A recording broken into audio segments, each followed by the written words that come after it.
आज के मुख्य समाचार। गेटी थिएटर शिमला में इम्प्रेशन एंड एक्सप्रेशन कला प्रदर्शनी। शादी के 18 साल बाद एक साथ हुए 3 बेटे। स्कूल हॉस्टल से कूदकर छात्रा ने दी जान। स्कूल में शिक्षक पर छात्राओं से छेड़छाड़ के आरोप। दशहरे अवसर पर रहेगा हिमाचल हाईकोर्ट बंद। प्रदेश भर में राष्ट्रीय देवभूमि पार्टी का हल्ला बोल। जेलों में नशा मुक्ति के लिए बड़ा कदम। चिंतपूर्णी मंदिर में उमड़ा श्रद्धा का सैलाब। अब समाचार विस्तार से। शिमला के ऐतिहासिक गेटी थिएटर में अभिव्यक्ति संस्था द्वारा एक भव्य कला प्रदर्शनी का आयोजन किया गया। इस प्रदर्शनी में चित्रों, मूर्तियों के माध्यम से कलाकारों ने अपनी भावनाओं और सोच को दर्शकों के सामने रखा है। इस कला प्रदर्शनी में कुल 9 कलाकारों ने भाग लिया है, जिन्होंने चित्रकला के साथ साथ मूर्ति कला में भी अपनी प्रतिभा का प्रदर्शन किया है। हर एक कलाकृति में जीवन, भावना और गहराई साफ झलकती है। कलाकारों ने रंगों, आकृतियों और रूपों के माध्यम से यह दर्शाने की कोशिश की है कि रंग का मतलब है अपनी पूरी जिंदगी में खुशियों को पिरोना। प्रदर्शनी में प्रदर्शित कलाकृतियां आधुनिक और पारंपरिक शैलियों का एक सुंदर संगम प्रस्तुत करती है। यह प्रदर्शनी न केवल शिमला के बल्कि देश भर के कला प्रेमियों के लिए एक सुनहरा अवसर है। कदरदान भी कम है, खरीदने वाले भी कम है। मतलब आर्टिस्ट अपनी जान फूंक देता अपनी कला बनाने में, तो उस तरह से रिस्पांस नहीं मिलता। इस साल तो हमारा एक बहुत बड़ा एजेंडा ये है कि जितने 9 के 9 आर्टिस्ट हैं सब मिल के जितनी भी टोटल सेल होगी उसका सब लोग 25% जो है वो जो ये हिमाचल की आपदा आई है इसमें हम लोग डोनेट करने वाले हैं। तो मैं आपके ज़रिए जितने भी दर्शक देख रहे हैं उनसे मैं प्रार्थना करूँगी कि वो लोग यहाँ पर आएँ। जो भी आपकी पॉकेट को सूट करता हो, चाहे वो मतलब 500 रुपये का ही भी यहाँ पर आर्ट वर्क है, तो आप अपने पॉकेट के हिसाब से आर्ट वर्क लें। आपके बहाने आपका भी कंट्रीब्यूशन जो है वो हिमाचल को फिर से खड़ा करने में, लोगों को फिर से बसाने में आपका भी कंट्रीब्यूशन जाएगा हमारे बहाने, और आपके पास एक कला आपके घर में आ जाएगी जो हमेशा रहेगी। जो आपके पास आपके बच्चे, उनके बच्चे तो एक लेगेसी कैरी करेंगे। तो मैं चाहूँगी कि सब लोग यहाँ पर आए, ज़्यादा से ज़्यादा आर्ट करें ताकि कलाकार भी जो है वो भी इंस्पायर्ड हो, एनकरेज्ड हो, उत्साहित हो और हमारे प्रदेश को भी मदद मिले। मेरे लिए आर्ट ही सब कुछ है। मैं I breathe art, I eat art, I sleep art, I do not know कि मैं इसके अलावा कुछ और कर सकती हूँ।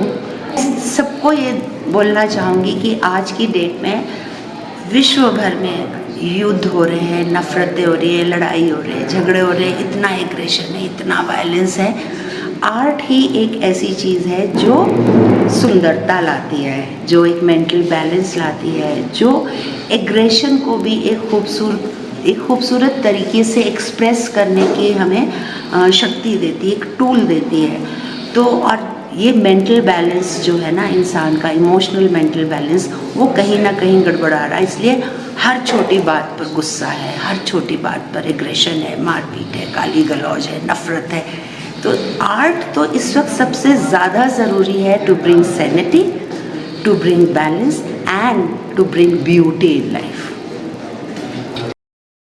राजधानी शिमला जिले के कोटखाई उपमंडल के एक निजी डे बोर्डिंग स्कूल के हॉस्टल की 5वीं मंजिल से कूदकर एक छात्रा ने जान दे दी है। रूट्स कंट्री स्कूल बागी में 9वीं कक्षा में पढ़ने वाली छात्रा जेसिका शर्मा रविवार सुबह 6 बजे हॉस्टल के भवन से कूदी, जब ज्यादातर बच्चे रविवार की छुट्टी के चलते सो रहे थे।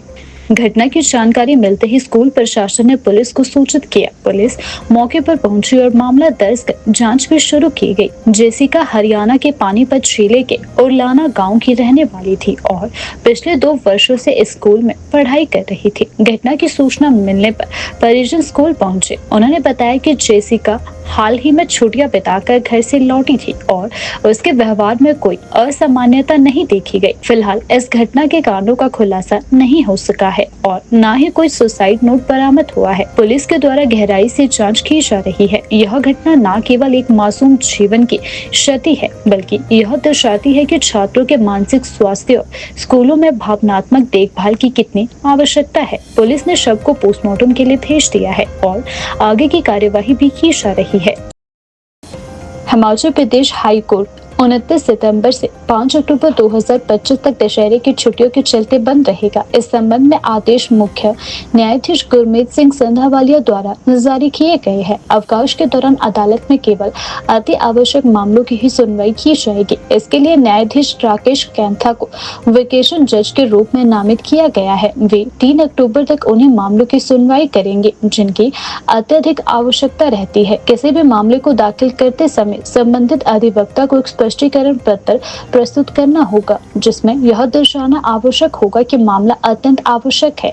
अवकाश के दौरान मामलों को 1 अक्टूबर को दाखिल किया जा सकता है। हाईकोर्ट प्रशासन ने अधिवक्ताओं से अपील की है कि केवल आवश्यक मामलों में ही याचिकाएं दाखिल की जाए ताकि न्यायिक प्रक्रिया का अवकाश काल में भी संतुलन बना रहे।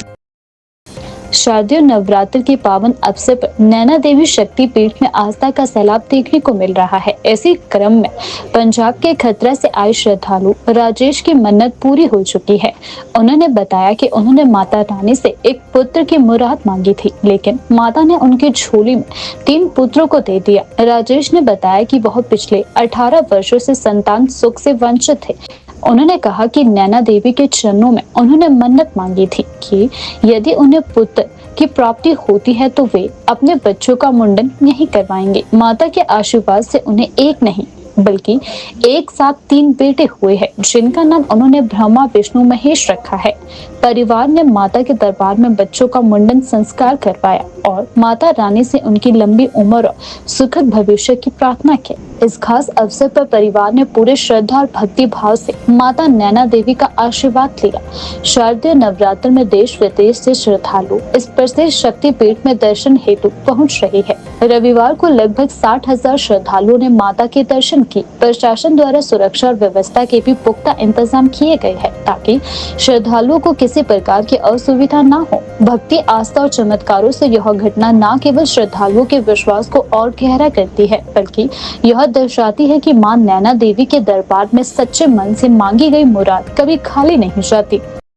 विधानसभा क्षेत्र इंदौरा के एक सरकारी स्कूल में कार्यरत शिक्षक पर छात्राओं से छेड़छाड़ और अशोभनीय भाषा का प्रयोग करने के गंभीर आरोप लगे हैं। इस घटना ने क्षेत्र में सनसनी फैला दी है और अभिभावकों के बीच गहरा आक्रोश पैदा कर दिया है। छात्राओं ने अपनी शिकायत स्कूल प्रबंधन को दी, जिसमें बताया गया कि संबंधित शिक्षक कई दिनों से अशोभनीय टिप्पणियां और व्यवहार से उन्हें मानसिक रूप से प्रताड़ित कर रहा है। इसके अलावा कुछ मौकों पर छेड़छाड़ की कोशिशें भी की गई है। स्कूल प्रबंधन ने मामले को गंभीरता से लेते हुए तत्काल विद्यालय अनुशासन समिति को जांच सौंपी। समिति ने गोपनीय रूप से छात्राओं के बयान दर्ज किए और प्रारंभिक जांच में आरोप सही पाए जाने के बाद पूरी रिपोर्ट इंदौरा थाना पुलिस को सौंपी गई। थाना प्रभारी आशीष पठानिया ने पुष्टि की है कि आरोपी शिक्षक के खिलाफ भारतीय न्याय संहिता की विभिन्न धाराओं और पोक्सो एक्ट के तहत मामला दर्ज कर लिया गया है। फिलहाल आरोपी शिक्षक फरार है। पुलिस ने उनकी गिरफ्तारी के लिए सक्रिय रूप से तपिश देना शुरू कर दिया है। पठानिया ने कहा कि छात्राओं की सुरक्षा हमारी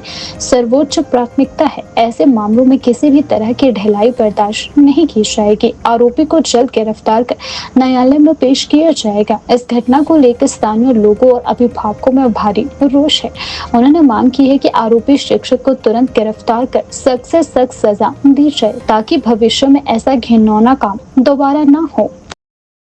हिमाचल प्रदेश की राजनीति में तीसरे विकल्प की मांग को लेकर सक्रिय राष्ट्रीय देवभूमि पार्टी ने 2 अक्टूबर को एक राजनीतिक विरोध प्रदर्शन का ऐलान किया है। पार्टी ने घोषणा की है कि सुबह 11:30 बजे प्रदेश के प्रत्येक जिले में विधायकों और सरकार की जन विरोधी नीतियों के खिलाफ पुतला दहन किया जाएगा। पार्टी का आरोप है कि हालिया आपदा के समय जब प्रदेश की जनता पीड़ा में थी, उस समय 68 विधायकों ने 100 करोड़ रुपए की लागत से नए आवास निर्माण का निर्णय निर्णय लिया, जिसकी 36 करोड़ रुपए की पहली किस्त जारी कर दी गई है। पार्टी का कहना है कि यह जनता के साथ धोखा और संवेदनहीनता का प्रतीक है। इसके साथ ही पार्टी ने विधायकों को 90,000 रुपए तक की वेतन वृद्धि और चेयरमैन व वाइस चेयरमैन की तनख्वाह में की गई बढ़ोतरी को भी जनता के साथ विश्वासघात बताया है। मैं रोमत सिंह ठाकुर। साथियों, आप सभी को पता है कि राष्ट्रीय देवभूमि पार्टी के माध्यम से 2 अक्टूबर को पूरे हिमाचल प्रदेश के प्रत्येक जिला स्तर पर ये जो हमारे हिमाचल प्रदेश के 68 विधायक हैं, इन 68 विधायकों के माध्यम से जो हिमाचल प्रदेश के युवाओं के भविष्य के साथ जो खिलवाड़ किया गया, वन मित्र, पशु मित्र, बिजली मित्र का एक बड़ा तोहफा इनके माध्यम से जो देने का ऐलान किया गया।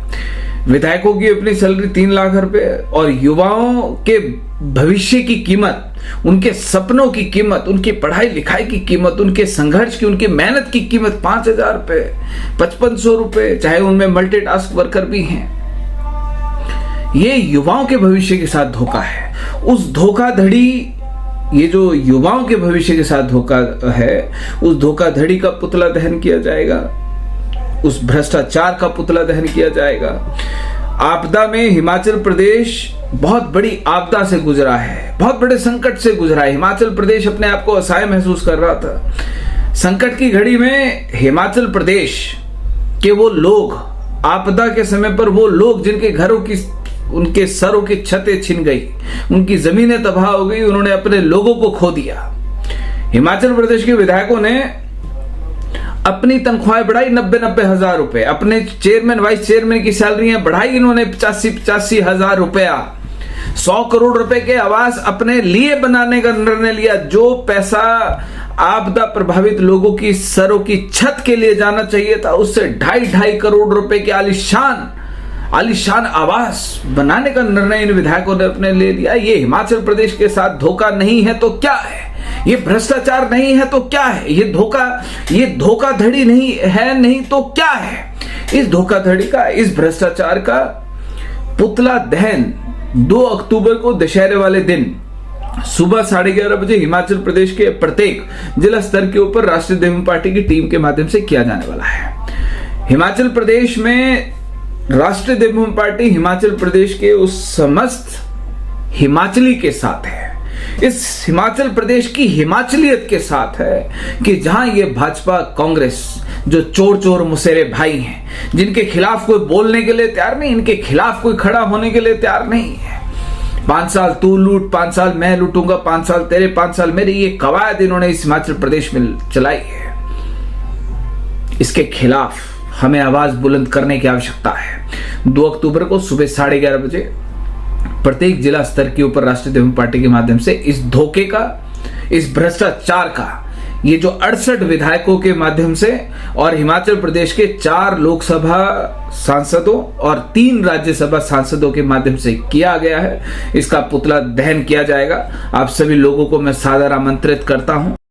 हिमाचल प्रदेश के प्रसिद्ध शक्तिपीठ माता चिंतपूर्णी मंदिर में श्रद्धा और आस्था का अद्भुत संगम देखने को मिला। करीब 40,000 श्रद्धालुओं ने मां के दरबार में शीश नवाया, जिससे मंदिर परिसर और आसपास के क्षेत्र में भारी भीड़ देखने को मिली। श्रद्धालुओं की लाइनें लुधियाना धर्मशाला के पास तक पहुंच गई। दर्शनों के लिए डबल लाइनें लगी और भक्तों को अपनी बारी के लिए 4 घंटे तक प्रतीक्षा करनी पड़ी। बावजूद इसके गर्मी और उमस भरे मौसम में भी श्रद्धालुओं की भक्ति की लोर नहीं बुझी और सभी भक्त शांति पूर्वक अपनी बारी का इंतजार करते रहे। दिन भर मौसम उमस भरा रहा और छायादार स्थानों की कमी के कारण श्रद्धालुओं को धूप में खड़े रह गए दर्शन का अवसर प्राप्त करना पड़ा। कई श्रद्धालु लंबी लाइन और भीड़ को देखते हुए मंदिर के पौड़ी से ही माथा टेक कर लौट गए, जबकि कुछ ने सुगम दर्शन योजना का सहारा लेने की कोशिश की, लेकिन 500 रुपए प्रति व्यक्ति की फीस ने कई श्रद्धालुओं को मायूस किया। मंदिर अधिकारी अजय मंडियाल ने जानकारी दी कि रविवार को करीब 40,000 श्रद्धालुओं ने मंदिर में दर्शन किए। पूरे दिन मंदिर परिसर भक्तिमय वातावरण से गूंजता रहा। उन्होंने बताया कि सुरक्षा कर्मियों ने पूरी सजगता के साथ भीड़ को संभाला और व्यवस्था बनाए रखने में महत्वपूर्ण भूमिका निभाई। श्रद्धालुओं की आस्था ने एक बार फिर साबित किया कि धार्मिक आस्था मौसम, कठिनाई और इंतजार की सीमाओं को पार कर जाती है। हालांकि प्रशासन के लिए यह एक संकेत संकेत भी है कि त्योहारी सीजन में श्रद्धालुओं के लिए छाया, पेयजल, दर्शन व्यवस्था और सुगम योजना की समीक्षा आवश्यक है। हिमाचल प्रदेश की जेलों में नशे की गिरफ्त में फंसे कैदियों को मुक्ति दिलाने के लिए कारागार एवं सुधारात्मक सेवाएं विभाग ने एक महत्वपूर्ण कदम उठाया है। वर्तमान में प्रदेश की जेलों में 42% कैदी एनडीपीएस एक्ट के तहत सजा काट रहे हैं, जो कि एक गंभीर सामाजिक और स्वास्थ्य संबंधी चुनौती को दर्शाता है। स्थिति से निपटने और कैदियों के पुनर्वास को सुनिश्चित करने के लिए विभाग ने प्रदेश सरकार, हिमाचल उच्च न्यायालय और केंद्रीय गृह सचिव के समक्ष ठोस प्रस्ताव पेश किया है। इसमें कैदियों के लिए स्थायी डी एडिक्शन नशा मुक्ति कार्यक्रम चलाने की योजना शामिल है। अतिरिक्त पुलिस महानिदेशक कारागार एवं सुधारात्मक सेवाएं अभिषेक त्रिवेदी ने बताया कि सभी प्रमुख जेलों में स्थायी तौर पर चिकित्सकों की तैनाती की जाएगी, ताकि कैदियों को नियमित नशा मुक्ति उपचार और परामर्श और आवश्यक दवाएं उपलब्ध करवाई जा सके। इसके साथ ही मनोवैज्ञानिक काउंसलिंग और सुधारात्मक गतिविधियों को भी कार्यक्रम का हिस्सा बनाया जाएगा। यह पहल केवल जेल अवधि के लिए नहीं, बल्कि रिहाई के बाद कैदियों को समाज की मुख्य धारा में वापस लाने के मकसद से भी की जा रही है। कैदियों को कौशल विकास कार्यक्रमों से जोड़ा जाएगा, ताकि वे जेल से बाहर निकलने के बाद जिम्मेदार नागरिक बन सके। फिलहाल हिमाचल प्रदेश में कारागार विभाग के अंतर्गत 14 जेलें संचालित हो रही हैं, जिनमें कंडा और नाहन की 2 सेंटर जेलें, 9 जिला जेलें, कैथू बिलासपुर मंडी, कुल्लू हमीरपुर धर्मशाला, ऊना सोलन और चंबा और 3 सब जेलें नालागढ़, कल्पा और नूरपुर शामिल है। इनमें कुल 2850 कैदी बंद है। अधिकारियों का मानना है कि यह पहल न केवल कैदियों के स्वास्थ्य को बेहतर बनाएगी, बल्कि जेलों को अपराधियों के लिए सुधार गृह के रूप में स्थापित करने की दिशा में एक मजबूत कदम साबित होगी। प्रदेश सरकार और न्यायपालिका से इस योजना को समर्थन देने का आग्रह किया गया है।